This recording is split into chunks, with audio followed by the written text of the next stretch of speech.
What's up, babes? Welcome back. Now I'm jumping into this video partnering with Wiggins to bring you guys 3 bundles of their Brazilian 22-inch. Now I did do a big chop on my hair, so y'all, we gonna get into it, okay? I haven't actually posted the natural hair update doing a mini big chop, but that will be coming really soon. Y'all know I got my birthday trip coming up, so I'm getting all of the other content out first, and then of course we'll get back into the details about my hair and all that good stuff. So all that I'm doing here is just parting off my hair. So I'm doing minimum leave out for this look. For no reason do you have to leave a ton of hair. If you don't even want to leave out the sides, you really don't have to. When I tell y'all I literally had 2 hours to get out of the door, I wasn't lying. So I'm doing a braidless version of this. You guys can see I left out maybe about 1 inch to 1.5 inches of leave out down the middle because I was going to be doing a middle part. I went in with some of my Mazzani. This is like a leave-in cream. It makes my hair feel super hydrated, soft, and all that stuff. I typically use it when I'm going to be like doing any type of protective style. So like if I'm going to be braiding my hair and all that, I just really like how it kind of locks in the moisture. And then I went in between my hair with some edge control. Now I'm only doing this so that I can really get my hair super sleek. I didn't want to use any type of like gel or anything, but obviously if you need to do what you got to do it, okay?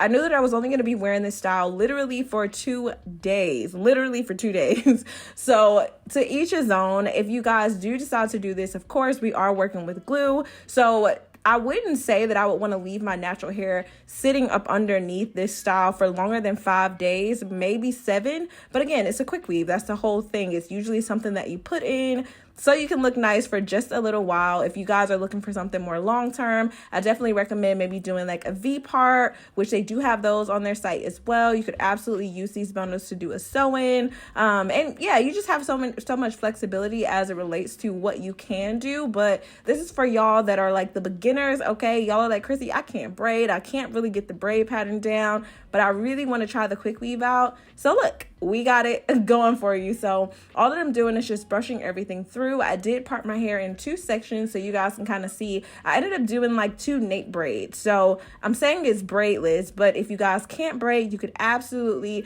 use some type of like hair scrunchie. You could even like just smooth this over, pull it really tight with some twists, bobby pin it into place. You guys will see how I'll kind of like lock everything into place in just a bit. But so the goal is for you to pretty much just get the hair as smooth as possible so that you get the natural shape of your own head, just as if you were to have some really flat cornrows. But I just really did not have the additional 30 to 40 minutes to spare with doing a braid down. And like I said, I'm only leaving this in for such a short time. It wasn't even worth it in my opinion. So now that I have the foundation pretty much set, I knew right here, I was like, okay, this will be really simple. All I'll have to do is literally just cross them. I secured it with the bobby pin on both sides, and that was it. Y'all, look at that. Super quick, super easy. Now, all that I'm pretty much going to do is apply a wig cap. You guys can find this on my Amazon store. Your local beauty supply store should have it. Sometimes I'll use a different color cap just to really show you guys the parting and like where I'm placing the tracks. But really and truly, I would always say use a black cap or a cap that's going to be close colored to, you know, the tracks or the wefts, the bundles that you're going to be using.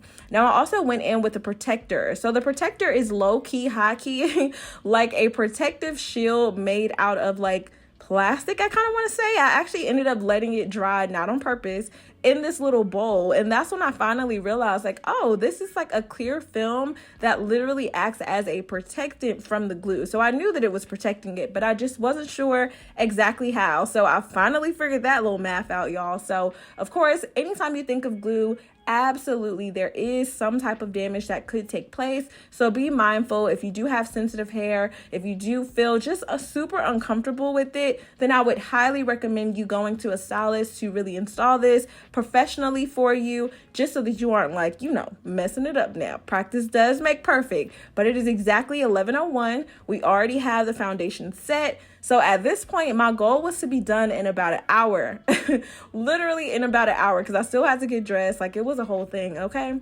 So I went ahead and just like pre-section out a couple tracks. Now, sometimes I will go in and lay it at the very nape of my neck, but I knew that I really needed to just get through this. I was not going to be wearing this hair up in a ponytail. I was not going to be like just nothing funky. It was really going to be just a middle part, bust down, something nice, sleek, and natural looking. So instead of me like curving the tracks going all the way up, like sometimes I'll do, like usually that first track, I'm literally gonna take it from the top of my leave out going all the way around until you reach the other side. This time, I kind of just left it in like the temple area. I did about 2 or 3 tracks in that spot. I actually ended up placing them above where my crisscross little, y'all know, that little situation in the nape of my neck is sitting, for no particular reason other than the fact that I was trying to alleviate as much work as possible. So here is proof that you really don't have to do the most to get a perfect look. But if you are going to be wearing this in a ponytail and you intend to, I'm always going to recommend that you do a real live braid pattern. Get those braids as flat as possible so that you'll have the flexibility. And if for any reason you want to leave out the perimeter, I'll definitely link my other quick wave video, the versatile one, so you guys can really just kind of get into that as well. And these are Brazilian body wave bundles, so I shouldn't have any trouble blending my hair at all. The one thing that I did love about, okay, time check, 11:13, y'all, really quick, we already are on the second bundle. But the one thing that I really loved about Brazilian hair when we first kind of started getting into those bundles and stuff like that was just how easy it really was to blend with my particular texture. So I know a lot of times I'll do like the relaxed straight, I'll do some type of like yucky texture, but for whatever reason, when you get you some body wave hair or even deep wave hair, you blow it out, you press it out, typically it is going to blend very nicely and it's going to have a lot of texture and just like body to it. So I definitely appreciate that. So far we have 2 bundles in, everything is looking nice and flawless. And I knew at this point, I was like, okay, so we're probably going to be struggling to get the next, like the 3rd bundle in. So if you guys feel like you need to like really just double up those tracks, you can. If you want this to be a little bit thicker, if you don't want it to be, that's okay. Okay, that's your business. Depending on the density that you want, obviously that'll be how you kind of determine where you want to place the tracks, how close you want them to be together, so on and so forth. All that I did was continue this U shape. Now, in some spots, it wasn't a complete U. So I think I went from like curving the tracks to actually creating an actual U shape. So say actually one more time, okay? But yeah, so once I got down to that last track, y'all, I was like, oh, I'm really about to do this. I cannot believe I finished this. Like, so anyway, y'all, be light-handed with the glue. Obviously, y'all are usually like, Chrissy, how is this like sticking to your head? How are you doing this? Y'all, it is glue. So to some capacity, it is going to kind of seep down onto your hair. I do actually have videos showing you how to remove it, and because we use that protective seal, literally all you're gonna have to do is wash this out. When the time comes, the cap is literally going to slip off. If for any reason you do have any glue residue still left over, just go in with a ton of conditioner, take you a nice like paddle brush, kind of go through your hair. Obviously, don't use any hair tools that you don't want to get rid of, because sometimes it's hard to get that glue out of those like brush bristles and sometimes in between the combs. But so far so good. Y'all can see we have not gone into the area of our leave out at all, but I knew that I really wanted to close this up, so I went and took 1 additional track just so that I can put it directly in the spot of where my leave out parting space is, to really just close up that gap area. And that's also going to help with the blending, but I try my best to make sure that it's almost like halfway dry before I put it down, because I don't want the glue to like start to spread and get all weird. Y'all know how sometimes it just like spills all over. Now, if that does happen, don't worry, okay?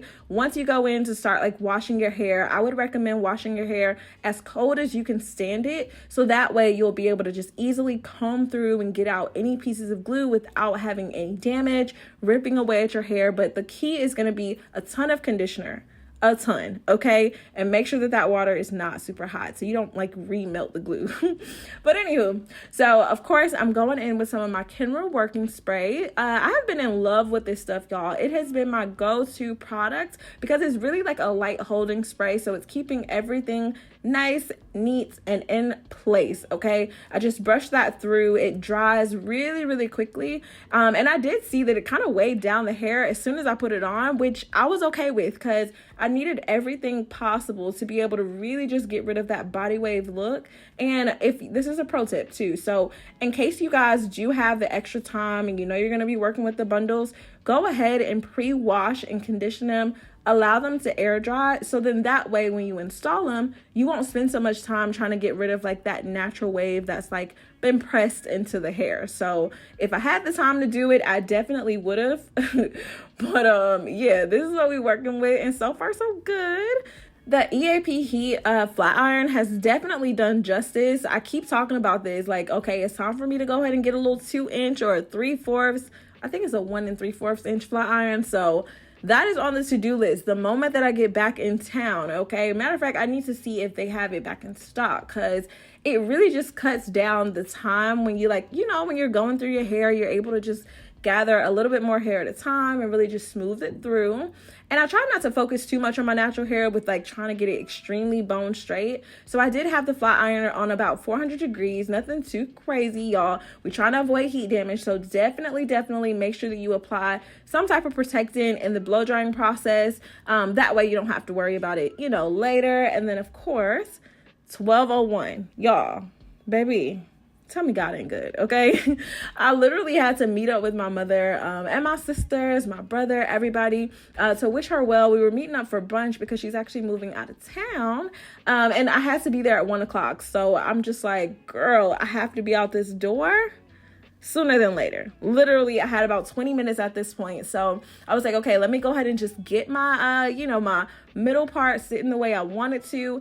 Obviously, if your hair is longer, thicker, fuller than mine, the blending process from here, literally all you would be doing is pressing this out just to get it that nice, soft and silky look. And that's it. I had to go ahead and get them little edges. All right. And I feel like I'm in a rush right now, even doing the voiceover, because I feel like I'm just remembering like how fast my heart was beating. I'm like, y'all, I have to hurry. I don't know if you guys can tell from the look on my face, but I was rushing. Okay. So yeah, I did go ahead and just pretty much part out my leave out area. I split it into 2, and then I went in with just a little bit of that third bundle to add a little bit more hair. So yeah, this is really just going to help with the blending. I went ahead and just pre-straightened it before even putting it in my hair, just to make it easy. Remember, we ain't got time, okay? So I added a little bit of glue to that. I got it at least halfway dry, so again, we don't deal with like that spillage. And then I literally just blended it in. That's it. That's all, okay? Get you a nice bristle brush I feel like it really helps with the blending. Obviously, you can use a comb, paddle brush, whatever you feel, but y'all can see how that Brazilian just kind of gives it more of that like Indian. I don't know if you guys have ever had experience with like just real Indian bundles. They really had a lot of like frizz, and they just looked more on the natural side. So yeah, I appreciate the way that everything turned out. I felt like I could have perfected the flat iron even more. So I did go back through with a little bit more working spray and kind of just like hit some of the areas that I felt like needed to be a little bit more blended. But again, we were running low on time. So far, so good, y'all. The hair was sitting, okay, doing exactly what I needed to do. It gave me that nice, full, natural luster. And of course, y'all know I'm not really a fan of like wispy ends. So I did just pretty much cut off the ends of the hair just to kind of give it like a uniform look. I did actually go in to kind of just hit my the edges, just in case the wind blew. And y'all, we can't be having them little ricicles sticking around now.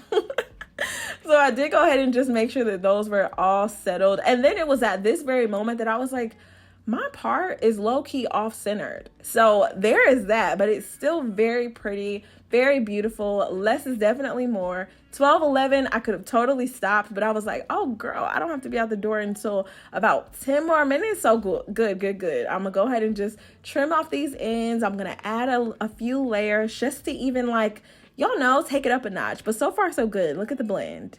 So I went in and I pretty much just took like from where my hair was, I ended up cutting about 1 inch down from there in a diagonal motion just to add a few face framing layers. I didn't do this all throughout the hair because I knew I wasn't going to be curling it. I just really wanted something that was going to be nice, soft, flowy. Y'all can see how it kind of has that movement in it. So it's just helping with the blending. Obviously, like I said, if your hair is a lot longer, don't worry about it, okay? Skip it. You don't even have to add layers if you don't want to. But I just liked a little bit more shape because it really just helped frame my face and really just helped the look come together all in one. So I appreciated that. And you guys have asked me before, like, Christy, can you reuse your quick weaves? Absolutely. So in this case, just know that there's a possibility when you go to like wash this out, some of those tracks may fall off of the cap. So the only quick weaves, to be completely honest, that I have reused or that I have washed have been quick weaves that I did not use the protective bond underneath, because obviously it acts as like a little plastic sealant. And so of course it's literally just gonna slide right on off. It's almost like using saran wrap. I can't remember if I've ever posted the videos of like the pixie cuts I used to do, but I would essentially use like saran wrap or like a shower cap, create the wig with glue and all of that stuff, but to avoid it sticking to the wig head, I would literally put, you know, the plastic underneath. So it's the same concept. If y'all don't get what I'm saying, let me know in the comments. Okay, I would love to actually show y'all how to do that. I feel like I've done it years and years ago, probably when I did like a frontal, I don't know, I think I created a frontal wig with just like glue. So anyway, that's like OG, okay? Forever Chrissy 2014, or probably not 2014, but definitely like 2016, 2017 for sure. But yes, y'all look, okay? It is giving nice natural clip-in effects. Super flat. The hair was shiny, bouncy, voluminous, doing what I needed to do. And y'all, I was up and out of the door. Can you believe it? I definitely can't. Anyway, I love y'all so much. Stay pretty. And of course, I will see you in my very next video. Bye, babies.